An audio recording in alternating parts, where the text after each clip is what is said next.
Hello everyone and welcome to the GDM Garage.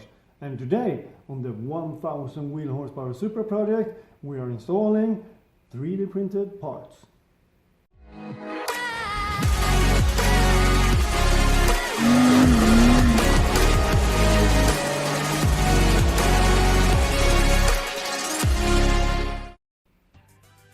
So yes, today we're making some 3D printed parts.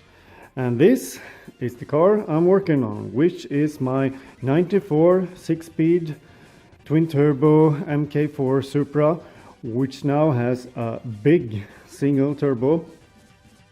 And for you guys that are new to the channel, I have been working on this car for, well, about 5 years now, on and off. And if you want to recap what's done to this car, you can check my Facebook and Instagram.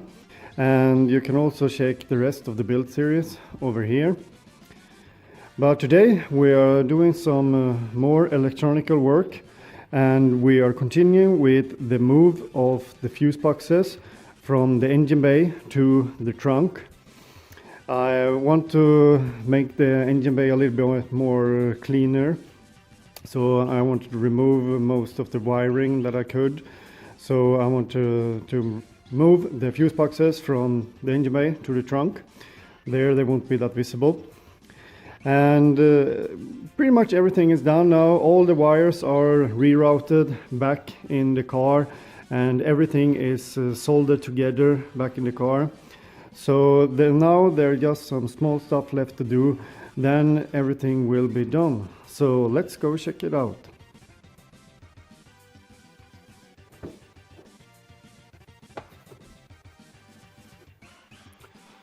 So yeah, now here in the trunk area we now have the fuse boxes. And well, as you also can see, I've also removed the back seat now, just so we get a little more workspace. But anyway, so now we have all of the wires for the fuse boxes back here, and everything is soldered. And I've also, well, tucked all of the wires up nice and neatly. So all of this wiring now for the fuse boxes is done. But as you can see, the fuse boxes, well, they just hang loosely here. So, but that is for the 3D printed parts that I talked about. But before we get to that, we still have one wire left. And that is the 12-volt wire for the big fuse box. So OEM, we had this wire for that. So this is the wire that goes from the battery to the big box. Well, actually it goes from the start motor, since the battery is directly connected to the start motor. So then this wire goes from the start motor to the big box. But anyway, it's the 12-volt for the big box. So if I still had the battery in the front of the car, that would mean that I would have need to, well, basically run a wire all the way from the engine bay all the way through the car back here. But now the battery is moved to the back of the car. So as you can see here, this is where the battery is now. So yeah, here you have the positive and there you have the negative terminal. So all I need to do now is to wire from this positive, then back here to the big box. And well, I can't use this OEM wire because it's too short basically. So what I need to do now is to make a new one. So that's well, that's all of the wiring that's left. So after that we are done with all of the wiring for the fuse boxes. And then we can fasten this all up and we are done.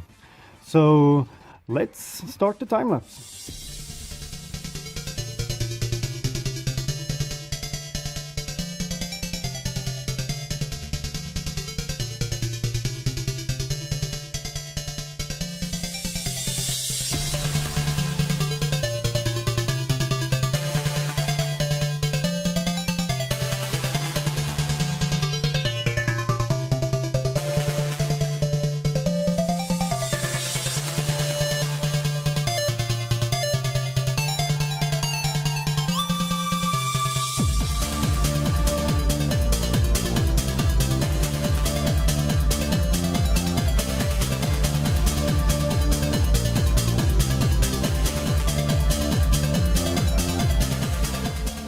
So there, now the wire that I need is done. And as you saw, this wasn't anything complicated. All I did was that I just took a 50mm wire, and then I pressed this wire connector on, and then I pulled over this wire sleeve, and well, basically that's just it. And on the other side here, then I don't need to put a wire connector on. This is going to be the battery side, so this is going to be on the battery, but the battery terminal has screws that you tighten, and it press fits the wire, or what you call it. Yeah, it clamps on the wire, so you don't need a connector like this on this side. But you will understand when I install it in the car. So yeah, let's do that.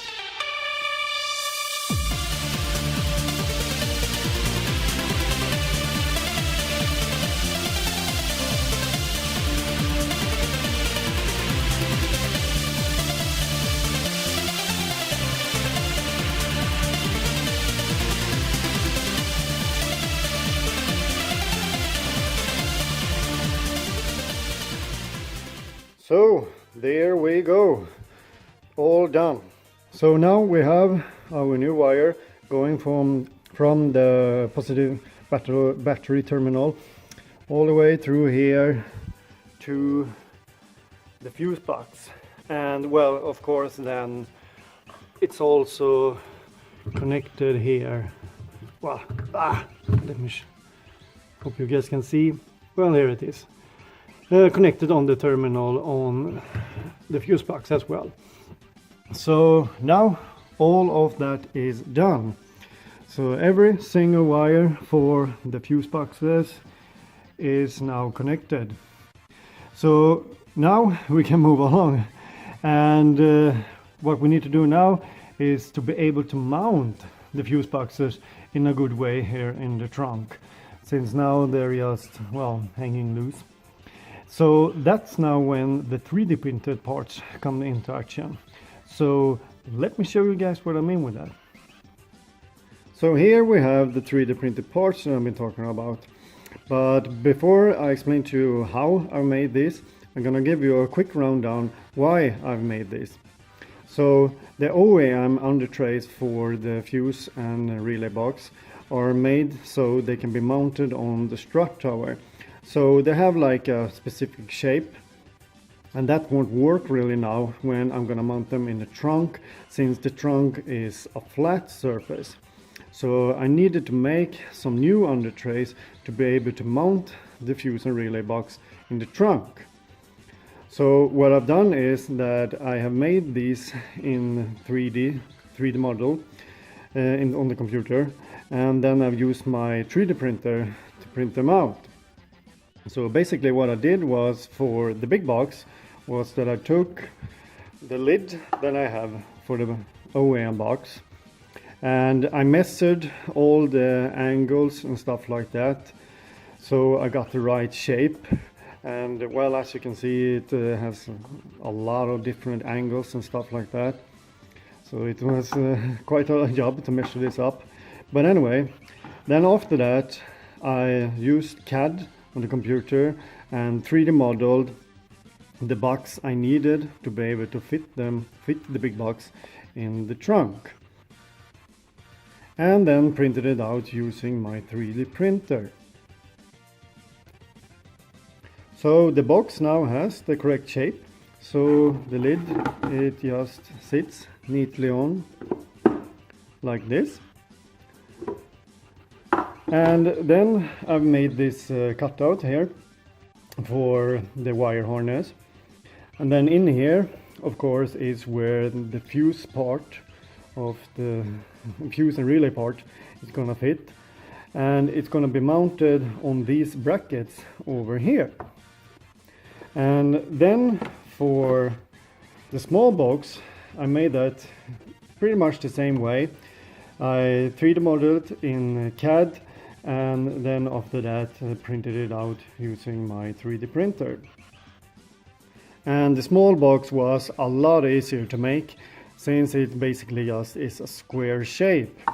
The only difference with the small box was that the under tray was a part of the inner part that holds the relays. So it was not unlike the big box, which has a separate part that holds the relays and fuses. This was one part. So I will need to use the under tray for the small box.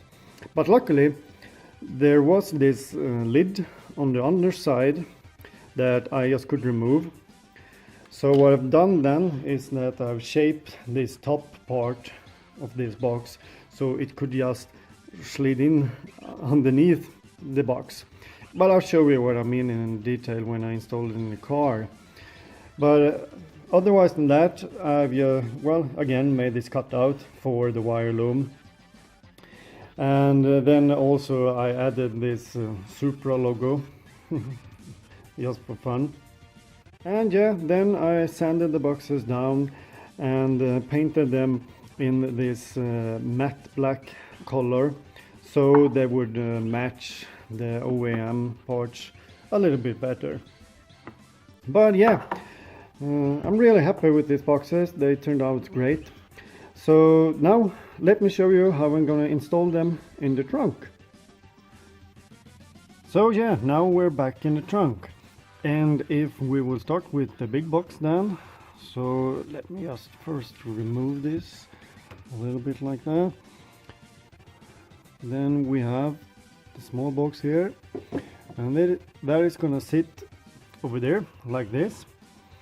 And also, as you can see here on the trunk floor, it's not even, it's a little bit tilted over here. And I've also then compensated for that when I made the box. So let me get the right angle here. So yeah, as you can see, it has like a little bit of angle here, and that is so it will fit neatly in there. And then on the small box, as you can see, here is where the lid was, that I talked about.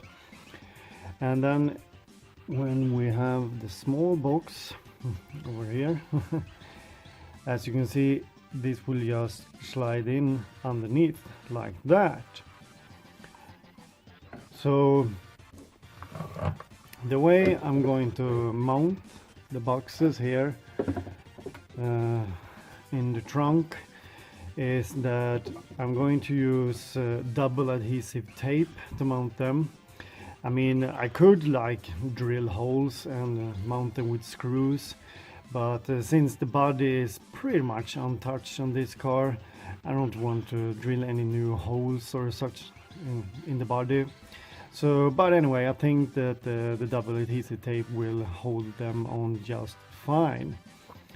So the only thing I need to do now is to clean up the floor, trunk floor a little bit. It's quite dirty, so the double adhesive tape will have something to stick on, and then just install them.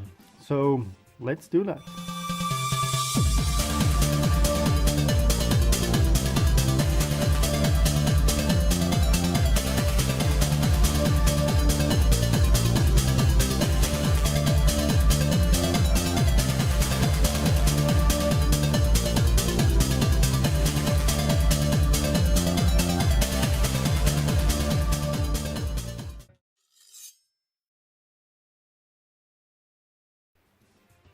So there, the boxes are installed, and as you can see here on the big box, the insert fits neatly inside of the under tray. And as you saw in the video with the small box, I just slid it in underneath and it fitted perfectly. And then also you can see it follows the lines here really good and such, so I'm really happy with that. The only thing that's missing now is the lid for the big box, and the lid I got here, the OEM lid that was on the car, but I'm not going to use this lid. It's quite rough and damaged, as you can see, So instead I have bought a brand new OEM lid from Toyota. So I'm going to use this instead. So let me get this open. So there, much nicer looking lid. So yeah, now it's just to place it over the top here, and there, fits neatly. So there, now the move of the fuse boxes to the trunk is done. So I'm really happy with how it turned out. It looks really good, and of course it will look even better when I put all of the interior parts and stuff back together as well. But also I'm really happy with this is a big achievement, that this big project that it has been is completed. So yeah, I'm really happy with how it turned out. But anyway, this is everything for this video. So if you enjoyed this video, give it a thumbs up and subscribe if you haven't already. And until the next time, stay tuned.